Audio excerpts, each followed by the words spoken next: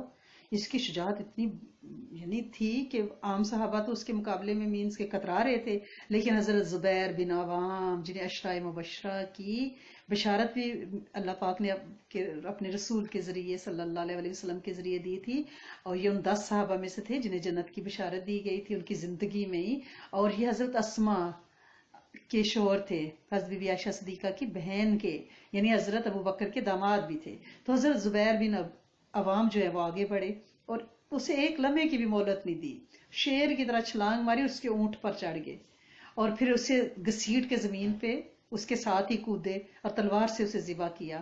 نبی کریم صلی اللہ علیہ وسلم نے جب یہ ولولہ گیز منظر دیکھا تو فرت مسرت سے نعرہ تکبیر بلند کیا، اور مسلمانوں نے بھی نعرہ لگایا۔ پھر آپ نے حضرت زبیر رضی اللہ تعالیٰ عنہ کی تعریف کی اور فرمایا، ہر نبی کا ایک حواری ہوتا ہے، اور میرے حواری زبیر رضی اللہ تعالیٰ عنہ ہیں۔ یعنی اس واقعے کا تعلق یعنی ایک اور حدیث میں ایک اور موقع پر بھی آپ نے حضرت زبیر بن عوام کو اپنا حواری قرار دیا ہے، ٹھیک ہے۔ اس کے بعد ہر طرف جنگ کے شعلے بھڑ کے پورا میدان یعنی مار دھاڑ، اور مشرقین کا پرچم جو تھا وہ بنی ابودار کے پاس تھا، ان کا کمانڈر طلحہ بن طلحہ قتل ہوا، اس کے بعد اس کا بھائی عثمان بن طلحہ قتل ہوا، اس کے بعد حضرت حمزہ نے اس سے جو اگلا یعنی شخص آیا ابو سعد طلحہ، اس نے جھنڈا اٹھایا، اس کو قتل کیا، پھر حضرت علی نے مصعب بن طلحہ کو قتل کیا، یعنی ایک ہی کر کے پہلے یہ 6 ان کے جھنڈا اٹھانے والے مارے گئے، اس کے بعد لگاتار 4 اور مارے گئے، یعنی حضرت حمزہ، حضرت علی، حضرت سعد بن ابی کا دھڑا دھڑ ان کے علمبرداروں پہ اٹیک کریں، کیونکہ جھنڈا جس کے پاس ہوگا نا، فوج میں اگر جھنڈا گر جاتا ہے تو یہ اس جنگ کا اصول ہے کہ پھر فوج خود بھی اس کا نا جذبہ ڈاؤن ہو جاتا ہے، وہ ہتھیار پھینک دیتی ہے، جھنڈے کو دیکھ کے وہ جوش سے آگے بڑھتے ہیں نا، تو اس لیے جھنڈے والے پہ، علمبردار پہ پہلے اٹیک کیا جاتا ہے۔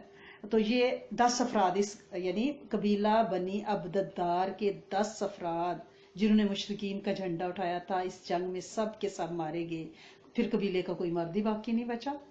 اور اس موقع پر ان کا ایک حبشی غلام تھا جس کا نام ثواب تھا، یہ ثواب سواد سے ہے، سے والا نہیں ہے، ثواب تھا، اس نے دوڑ کے جھنڈا اٹھایا، ایسی بہادری سے اٹھایا تو اس طرح تو اس کے آقاؤں نے بھی نہیں اٹھایا تھا، یعنی ہاتھ کاٹ کے پھر اس نے گردن سے پھر ٹانگوں سے ایسے، اور آخر جب مارا گیا تو کہہ رہا تھا یا اللہ میں نے کوئی کسر نہیں چھوڑی، یعنی جو میرے بس میں تھا وہ میں نے کیا، اور اس کے بعد جھنڈا جو ہے زمین پہ گر گیا۔ تو کل ہم اس سے آگے انشاءاللہ چلیں گے اور دیکھیں گے کہ یہ جنگ کا میدان کارزار کیسے گرم ہوا، اور انشاءاللہ العزیز اس کا ہم نور اور فیض لیں گے۔ اللہ کریم ان مارکوں کو پڑھنے سے ہمارا جو جذبہ ایمانی جو ہے اس کو سٹرونگ کریں، اور ہماری نسلوں میں شجاعت پیدا کریں، یعنی بزدل نسلیں نہ ہوں۔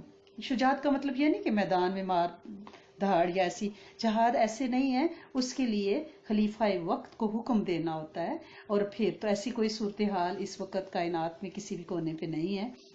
اللہ پاک کرے یہ ہمارے ایمان کا حصہ ہے، پہلے تو اسلامی خلافت قائم ہو اور پھر یہ سلسلے چلیں۔ تو اس جوہد کیا ہے، مجاہدہ کیا ہے، اپنے نفس کے خلاف لڑنا، شجاعت کیا ہے، دل کی بہادری، کہ ہم صدقہ و خیرات کرنا چاہے تو ہمارا دل کمزور نہ ہو، ہمارا دل بڑا ہو، یعنی یہ مومن کی شان ہے کہ وہ ہاتھ کا سخی ہوتا ہے، وہ دل کا سخی ہوتا ہے، وہ بولوں کا سخی ہوتا ہے، وہ قول کا سخی ہوتا ہے، یعنی بزدل کو تو مومن میں شامل ہی نہیں کیا جا سکتا۔ تو لہٰذا ایسی شجاعت ہماری نسلوں کو اللہ کریم انشاءاللہ عطا فرمائیں اور ان سے راضی ہو جائیں۔ رمضان کا مہینہ ہے، الحمدللہ رب العالمین، سارے روزے رکھ رہے ہیں، اور